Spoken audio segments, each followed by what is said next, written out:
जी, बिस्मिल्लाहिर्रहमानिर्रहीम। आज की हम क्लास जो है उसको स्टार्ट करते हैं। लास्ट टाइम जैसे बेटा आपको याद है कि chapter number 2 solving a biological problem जो है वो हम डिस्कस कर रहे थे। आज हम बायोलॉजिकल मेथड तो हमने पढ़ लिया था, आज हम उसके एग्ज़ाम्पल डिस्कस करेंगे जिसमें एग्ज़ाम्पल दी गई है आपकी बुक में मलेरिया से रिलेटेड। अब मलेरिया से रिलेटेड जितने भी पॉसिबल शॉर्ट क्वेश्चंस बन सकते हैं वो आपको जो है वो प्रोवाइड कर दिए गए हैं। जैसे सबसे पहले शॉर्ट क्वेश्चन है, गिव हिस्ट्री ऑफ मलेरिया। तो मलेरिया का हमें थोड़ा सा बैकग्राउंड पता होना चाहिए। अब हिस्ट्री कहती है कि in ancient times more than 2000 years ago जो फिजिशियंस थे दे वर फेमिलियर विद मलेरिया। पुराने वक्तों में आज से 2000 साल पहले के जो फिजिशियंस थे, फिजिशियन बेटा कहते हैं तबीब को, इलाज करने वाले को। पुराने ज़माने में फिजिशियन की टर्म यूज़ होती थी, तबीब की टर्म यूज़ होती थी। आज जो है हम डॉक्टर की टर्म जो है वो यूज़ करते हैं। तो पुराने वक्तों में, और वो टाइम भी आपको बता रहा है 2000 ईयर्स अगो की हम बात कर रहे हैं कि जो फिजिशियंस थे उस वक्त के वो भी मलेरिया को अच्छे तरीके से जो है वो जानते थे। उनका ये एक मानना था, उनका ये कहना था कि it is a disease of chills and fever, कि इस बीमारी में क्या होता है कि जब ये बीमारी किसी शख्स को होती है तो उसको अचानक बहुत बुखार या सर्दी महसूस होना शुरू हो जाती है with recurring attacks. Recurring attack का मतलब है कि बार बार उसको एकदम से जो है वो उसका फ़ीवर जो है वो बढ़ जाएगा, फिर एकदम से उसको सर्दी लगना शुरू हो जाएगी, फिर एकदम से फ़ीवर होगा, फिर एकदम से सर्दी लगना शुरू हो जाएगी। तो इसको हम कहते हैं कि बार बार बीमारी का जो है वो अटैक हो रहा है। रिकरिंग का मतलब होता है बार बार। तो पुराने वक्तों में जो फिजिशियंस थे उनका ये मानना था कि मलेरिया एक ऐसी बीमारी है जिसमें बार बार मरीज़ को जो है बुखार और सर्दी जो है उसका अटैक होता है। अब इसमें मलेरिया जो है, अब सवाल ये है कि ये जो डिज़ीज़ है मलेरिया, ये वर्ड बना कैसे है। तो इसमें बेसिकली बेटा ये जो दो वर्ड्स हैं माला और एरिया, इनको मिलाकर ये लफ्ज़ बनाया गया है मलेरिया।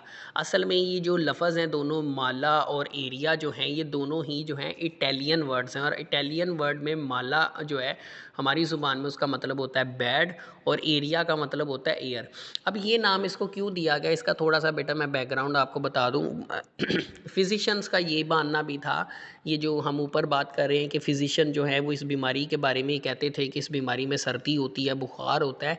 उनका ये मानना था कि इस बीमारी की जो वजह है वो असल में बैड एयर है, कि जो ऐसी एयर जिसमें मुख्तलिफ़ किस्म के जो हैं वो जर्म्स मौजूद हैं, ऐसी एयर जो है ना खुशगवार एयर जो है, इसमें सांस लेने से ये बीमारी होती है। लेकिन बेटा बाद में जब एक्सपेरिमेंट हुए तो पता चला कि बैड एयर का इस बीमारी से जो है वो कोई ताल्लुक़ नहीं है। ट्रीटमेंट की अगर हम बात करें तो उस वक़्त के जो फिजिशियंस थे वो इसका इलाज बीमारी का किस तरीके से करते थे, तो उसके लिए बेटा दो ट्रीज़ थे, दो प्लांट्स थे, एक क्यूना क्यूना और दूसरा सिंकोना। इन दो प्लांट्स की जो बार्क, बार्क कहते हैं छाल को, बाहर वाला हिस्सा, इसको जो है वो मेडिसिन के तौर पे जो है वो यूज़ किया जाता था। What is the treatment, next question है बेटा, what is the treatment of malaria और name medicine used in malaria. तो सिंकोना बार्क, अब ये जो दोनों बेसिकली जो प्लांट्स हैं ना, क्यूना क्यूना और सिंकोना, इन बेटा इन दोनों प्लांट्स की जो बार्क है, जो छाल होती है, उसमें बेटा एक केमिकल होता है क्यूनीन। याद कीजिएगा, ये जितनी भी मेडिसिन्स आज मार्केट में अवेलेबल हैं, all medicines are made up of chemicals. Medicines हमेशा केमिकल से बनती हैं। तो ये जो सिंकोना या क्यूना क्यूना की जो बार्क थी, इसके अंदर एक केमिकल पाया जाता था क्यूनीन। बेटा ये याद रखना आपने, बड़ा इंपॉर्टेंट है क्यूनीन। ये बेसिकली वो केमिकल था जो इस बीमारी के इलाज के लिए जो है वो बहुत ही ज़्यादा इफ़ेक्टिव था। तो क्योंकि क्यूना क्यूना और सिंकोना दोनों के अंदर जो है ये केमिकल मौजूद था, लिहाजा ये प्लांट्स जो हैं ये मलेरिया के ट्रीटमेंट में जो है वो उस वक्त इस्तेमाल किए जाते थे। नेक्स्ट बेटा अगर हम बात करें तो हमारे पास जो नेक्स्ट स्लाइड है, हमारे पास बेटा जो नेक्स्ट स्लाइड है उसमें हमारे पास है name organism that cause malaria. अब ये तो कंफर्म हो चुका था कि बैड एयर की वजह से जो है ये बीमारी नहीं होती। तो फिर सवाल था कि ये बीमारी किस वजह से होती है, कौन सा ऐसा ऑर्गेनिज्म है जो मलेरिया काज करता था। बेटा ये याद रखना आपने, प्लाज्मोडियम वो ऑर्गेनिज्म था जो ये बीमारी जो है वो काज करता था। अच्छा, नेक्स्ट हमारे पास है इनक्यूबेशन पीरियड। इनक्यूबेशन पीरियड क्या होता है, देखें एक चीज़ बेटा याद रखिए, जब भी कोई ऑर्गेनिज़म एक वर्ड है पैरासाइट। पैरासाइट कहते हैं वो ऑर्गेनिज्म जो दूसरे ऑर्गेनिज्म की बॉडी में एंटर होकर फ़ायदा लेता है, लेकिन बदले में उस बॉडी के अंदर दूसरे जानदार की बॉडी के अंदर बीमारी पैदा करता है। उस दूसरे जानदार को हम कहते हैं होस्ट। पैरासाइट दूसरे ऑर्गेनिज्म की बॉडी में एंटर होकर बीमारी काज करता है, उस दूसरे ऑर्गेनिज्म को हम कहते हैं होस्ट। तो एक और चीज़ भी याद रखिएगा कि जब पैरासाइट दूसरे ऑर्गेनिज्म की बॉडी में एंटर होता है, जिसको हम होस्ट कहते हैं, तो फ़ौरन उसमें बीमारी काज नहीं करता। तो एक पैरासाइट जब होस्ट की बॉडी में एंटर होता है, तो एंटर होने के कुछ टाइम के बाद, कुछ दिनों के बाद, कुछ हफ्तों के बाद, महीनों के बाद बीमारी जो है वो ज़ाहिर होती है अलामात की शक्ल में। तो ये जो टाइम पीरियड होता है ना बेटा, पैरासाइट के एंटर होने से लेकर बीमारी की अलामात ज़ाहिर होने तक, ये जो टाइम होता है, ये 2 दिन भी हो सकते हैं, हफ्ता भी हो सकता है, महीना भी हो सकता है। इस टाइम को बेटा हम कहते हैं incubation period. The period time को भी कह सकते हैं the time between the entry of parasite in the host and the appearance of the symptoms. तो पैरासाइट के होस्ट की बॉडी में एंटर होने से लेकर बीमारी की अलामात ज़ाहिर होने तक जो टाइम लगता है उसको कहते हैं इनक्यूबेशन पीरियड। जैसे बेटा आपको ने कोविड के दिनों में सुना होगा कि बीमारी जो है वो अपनी अलामात जो है वो 3 से 7 दिन के बाद जो है वो ज़ाहिर होती हैं। तो ये इसका मतलब क्या है, 3 लेट से अगर हम ये मानकर चलें कि 7 दिन बाद बीमारी की अलामात ज़ाहिर होती है, इसका मतलब है कि वो जो कोविड वायरस है वो बॉडी में 7 दिन पहले दाखिल हुआ था, तो दाखिल होने के 7 दिन बाद अलामात ज़ाहिर हो रही हैं। तो इसको बेटा कहते हैं इनक्यूबेशन पीरियड। हर पैरासाइट का, हर पैथोजिन का जो इनक्यूबेशन पीरियड होता है वो डिफरेंट होता है। तो पैरासाइट के बॉडी में एंटर होने से लेकर बीमारी काज करने तक, बीमारी की अलामात ज़ाहिर करने तक जो टाइम रिक्वायर्ड होता है उसको कहते हैं इनक्यूबेशन पीरियड। अच्छा बेटा, उसके बाद एक बहुत ही इंपॉर्टेंट साइंटिस्ट हैं जिन्होंने अपनी ऑब्जर्वेशंस पेश की थी मलेरिया के हवाले से। 1883 में एक फिजिशियन थे, एक डॉक्टर थे, AFA किंग, जिन्होंने 20 ऑब्जर्वेशंस जो हैं वो दी, जिनमें से 3 आपकी बुक में दी हैं। बड़ी इंपॉर्टेंट है, अक्सर शॉर्ट क्वेश्चन में आ जाती हैं, बड़ी आसान आसान सी हैं। People who slept outdoor were more likely to get malaria than those who slept indoor. Indoor का मतलब होता है कमरों के अंदर सोना, आउटडोर का मतलब होता है कमरे के बाहर, सेहन में, खुली जगह पर सोना। तो उनका कहना था कि वो लोग जो कि आउटडोर, जो बाहर सोते हैं, उनको मलेरिया ज़्यादा होता है बनिस्बत उन लोगों के जो कमरों के अंदर सोते हैं।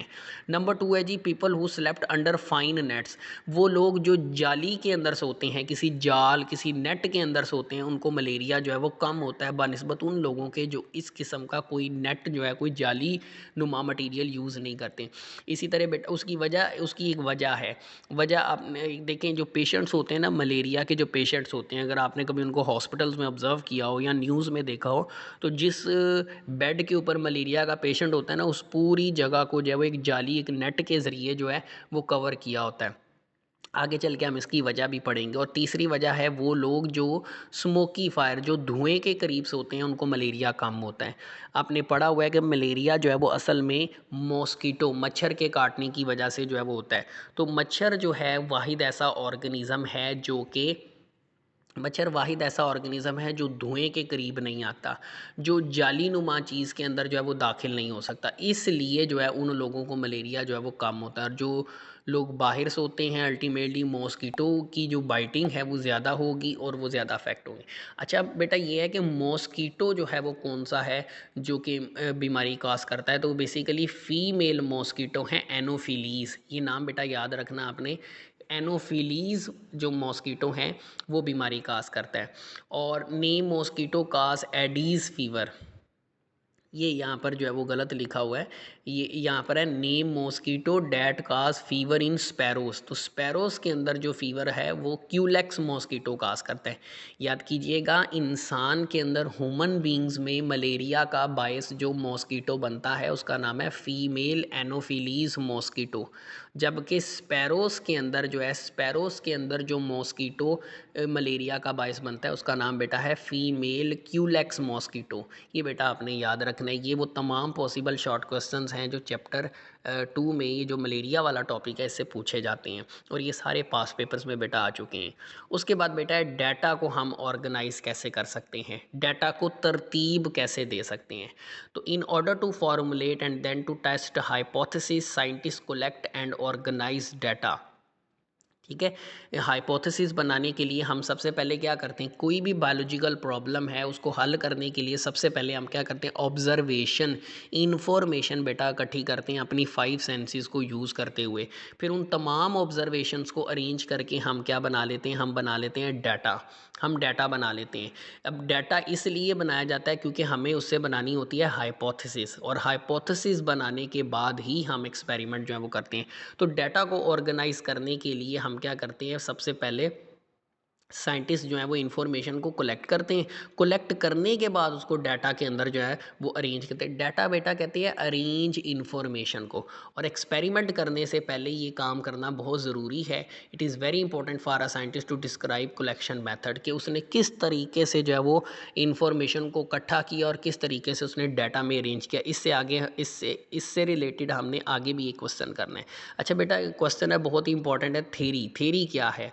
ऐसी हाइपोथेसिस, देखें एक साइंटिस्ट हाइपोथेसिस बनाता है और उस पर वो बार बार एक्सपेरिमेंट करता है लेकिन वो गलत साबित नहीं होती, तो वो हाइपोथेसिस बन जाती है थ्योरी।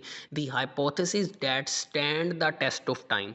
अब ये stand the test of time का मतलब क्या है, कि जब जिस टाइम पर भी आप टेस्ट करेंगे वो साबित कदम रहेगी, वो हाइपोथेसिस दुरुस्त रहेगी, वो गलत नहीं होगी। ओफन टेस्टेड, जब जितनी बार भी आप टेस्ट करें, नेवर रिजेक्टेड, वो कभी मुस्तरद नहीं होगी। तो ऐसी हाइपोथेसिस को हम थ्योरी का नाम दे देते हैं। ठीक है। अब इसमें थ्योरी जो है वो आपने ये डाल्टन थ्योरी लिखी है, लेकिन इसमें अगर आप बेटा सेल थ्योरी जो है, जो कि आपने चैप्टर नंबर 4 में भी पढ़ी है, अगर आप सेल थ्योरी लिखेंगे तो वो ज़्यादा बेहतर है। ये डाल्टन थ्योरी जो है ये बेसिकली, ये डाल्टन थ्योरी ऑफ एवोल्यूशन ये गलत लिखा हुआ है। यहाँ पे आना है डार्वन थ्योरी ऑफ एवोल्यूशन। डार्वन की थ्योरी जो है वो एवोल्यूशन पे जो है वो दी गई थी, लेकिन आप सेल थ्योरी लिखेंगे तो वो बेहतर आपका ऑप्शन होगा। नेक्स्ट बेटा हमारे पास जो नेक्स्ट स्लाइड है वो है जी हमारे पास कि जो लॉ और प्रिंसिपल जो है इससे क्या मुराद है। थ्योरी तो हमने कह दी कि एक हाइपोथेसिस पर टेस्ट किए जाएं और वो गलत ना हो तो उसको हम थ्योरी कह देते हैं। अब ये लॉ और प्रिंसिपल क्या होता है, तो बेटा अगर एक थ्योरी जो है उस पर एक्सपेरिमेंट किए जाएं डाउट की बिना पर, एक थ्योरी जो है उस पर डाउट है कि ये थ्योरी गलत है, लेकिन उस पर एक्सपेरिमेंट किए जाएं और एक्सपेरिमेंट जो है वो भी उसको प्रूफ कर दे, तो हमारे पास बन जाता है लॉ और प्रिंसिपल। जैसे हार्डी वैनबर्ग लॉ है, ये आप सेकेंड ईयर में पढ़ेंगे। मेंडल्स लॉ है, ये आप 10th क्लास के अंदर जो है वो पढ़ेंगे। सेकेंड ईयर में भी आप इस लॉ को जो है वो पढ़ेंगे। तो बेटा जब एक हाइपोथेसिस पर एक्सपेरिमेंट किए जाते हैं और वो गलत साबित नहीं होती, तो बेटा वो बन जाती है थ्योरी। और जब एक थ्योरी पर डाउट हो और डाउट की बना पर उस पर एक्सपेरिमेंट किए जाए और उस जो उसका एविडेंस आए, जो रिजल्ट आए, वो उसको सपोर्ट करे कि थ्योरी बिल्कुल ठीक है, तो फिर वो बेटा बन जाती है लॉ और प्रिंसिपल। इंपॉर्टेंट क्वेश्चन हैं दोनों, थ्योरी और लॉ के बारे में आपको पता होना चाहिए। नेक्स्ट हमारे पास है ये रेशो और प्रोपोर्शन में क्या फ़र्क है। ये रेशो और प्रोपोर्शन अक्सर आप मैथ के अंदर जो है, मैथ के टूल्स हैं, मैथ में आप यूज़ करते हैं। इनका इस्तेमाल बेसिकली डाटा जो आपने इकट्ठा किया होता है उसकी एनालिसिस के लिए होता है, उसकी जांच के लिए होता है कि आया वो डाटा बिल्कुल ठीक है या डाटा जो है उसमें कोई प्रॉब्लम है। तो रेशो जो होती है ना बेटा, रेशो कहते हैं relation between two numbers. Let say आपके पास दो नंबर्स हैं, एक आपके पास ए है और एक आपके पास बी है। आपने इन दो नंबर्स के दरमियान जो रिलेशन है उसको अगर आप रेशो की फॉर्म में जो है वो लिख सकते हैं, इसको ए बटा बी बी जो है वो हम लिख सकते हैं। ए डिवाइडेड बाई बी बी जो है वो इसको लिख सकते हैं।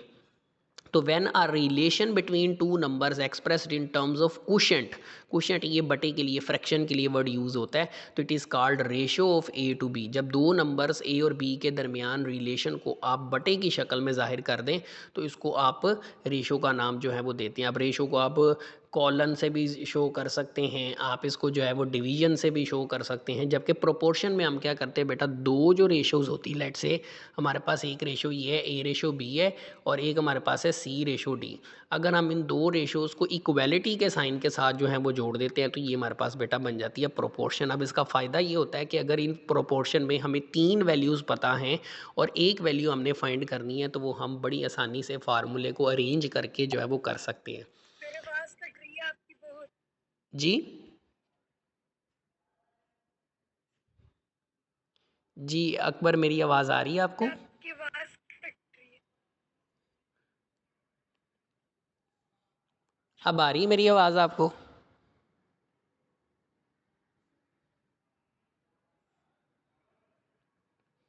जी, एम आई ऑडिबल, मेरी आवाज़ आ रही है आपको? सर आवाज नहीं आ रही। बेटा इधर से तो बिल्कुल ठीक है, जा रही है आवाज़, बिल्कुल ठीक है। सर आवाज का बहुत कट।